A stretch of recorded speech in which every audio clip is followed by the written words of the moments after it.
नई दिल्ली नगर पालिका परिषद ने अपनी बैठक में नागरिक केंद्रित और बुनियादी ढांचे संबंधी कई महत्वपूर्ण प्रस्तावों को मंजूरी। अस्सलामु अलैकुम, मैं ज़मीर अहमद अंसारी और आप देख रहे हैं जेड न्यूज़ फॉर यू। अर्ज यह है कि आपने अपने channel Z news for you को अभी तक सब्सक्राइब नहीं किया है तो सब्सक्राइब करें और साथ में दिए हुए बेल आइकन को भी दबाएं, जिससे हमारी आने वाली सभी वीडियोस के नोटिफिकेशन सबसे पहले आपको मिल सके। नई दिल्ली 29 दिसंबर 2023। नई दिल्ली नगर पालिका परिषद NDMC ने अपनी परिषद की बैठक परिषद के अध्यक्ष श्री अमित यादव की अध्यक्षता में उपाध्यक्ष श्री सतीश उपाध्याय, विधायक और सदस्य NDMC श्री वीरेंद्र सिंह कादियान, परिषद के सदस्यों श्रीमती विशाखा शैलानी और श्री गिरीश सचदेवा की उपस्थिति में आयोजित की। इस बैठक में परिषद नागरिक केंद्रित और बुनियादी ढांचे संबंधी विभिन्न प्रस्तावों पर विचार किया और अनुमोदन किया। परिषद बैठक में स्वीकृति महत्वपूर्ण प्रस्ताव इस प्रकार है। परिषद की बैठक में स्वीकृत महत्वपूर्ण प्रस्ताव इस प्रकार है। पहला, सुरक्षा सेवाओं स्वास्थ्य व्यवस्थाओं के मौजूदा सुरक्षा अनुबंधों का 1 वर्ष की अवधि के लिए विस्तार करने के लिए 2025 तक परिषद ने मौजूदा एजेंसियों के साथ अनुबंध को 1 वर्ष की अवधि के लिए बढ़ाने का निर्णय लिया। अनुबंध 1 मार्च 2024 से 28 फरवरी 2025 तक समान दरों, नियमों और शर्तों पर लागू होंगे। दूसरा, नई दिल्ली के अधिकार क्षेत्र के तहत आंतरिक सड़कों को पुनर्निर्माण करने के लिए उत्तर पश्चिम मोतीबाग परिसर के निवासियों और RWA ने संयुक्त रूप से दौरा जो किया था, उसके अनुसार सड़कों और परिसर की सड़कों की गुणवत्ता में सुधार के लिए क्षेत्र को उन्नत करने का अनुरोध किया गया। नॉर्थ वेस्ट मोतीबाग की सड़क की हालत खस्ता है।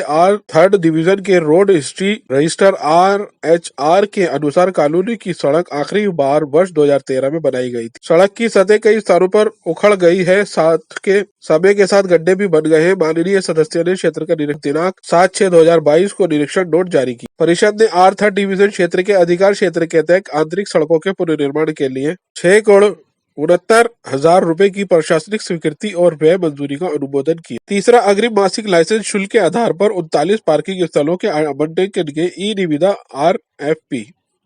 इस क्षेत्र में लगभग 150 पार्किंग स्थलों में से 99 पार्किंग रख रखाव 8/8/2024 तक के लिए मैसर्स नेपच्यून इंडिया लिमिटेड द्वारा किया जाएगा और भागीदारी के आधार पर 6 पार्किंग स्थल विभिन्न एजेंसियों को दिए गए हैं। NDMC द्वारा विभिन्न स्तरों पर अपने स्वयं के कर्मचारियों के माध्यम से 39 पार्किंग स्थलों का प्रबंध किया जा रहा है।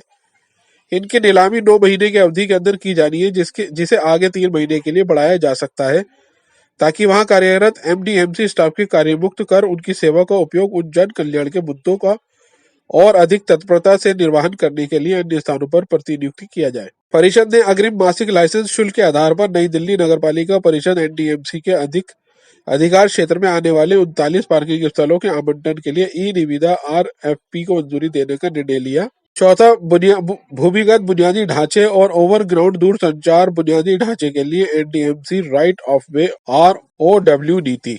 NDMC क्षेत्र में 52 टावरों के 3 समूह के लिए NDMC क्षेत्र में 156 संचार सेल्यूलर मोबाइल टावरों की स्थापना चल रही है।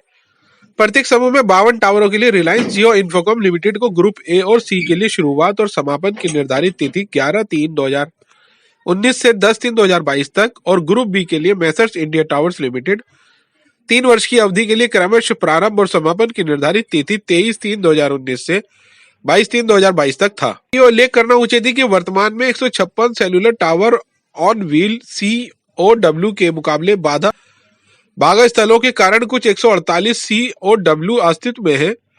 इसके लिए परिषद में निम्नलिखित के लिए मंजूरी दी। पहला, मौजूदा सेल्यूलर ऑन व्हील्स COW टावरों के लिए दोनों कंपनियां यानी मैसर्स रिलायंस जियो इन्फोकॉम लिमिटेड और मैसर्स इंडस टावर्स लिमिटेड के लिए मौजूदा समझौते के समान नियमों और शर्तों के आधार पर चल रहे रियायती समझौते का विस्तार करना 31/3/2024 तक या NDMC ROW नीति को अंतिम रूप देने तक, जो भी पहले हो। दूसरा, सभी हितधारकों में टिप्पणियां आमंत्रित करने के लिए सार्वजनिक डोमेन में NDMC right of way RAW नीति का मसौदा अपलोड करना। टिप्पणियां इस ईमेल पते eespndmc@gmail.com पर भेजी जानी चाहिए।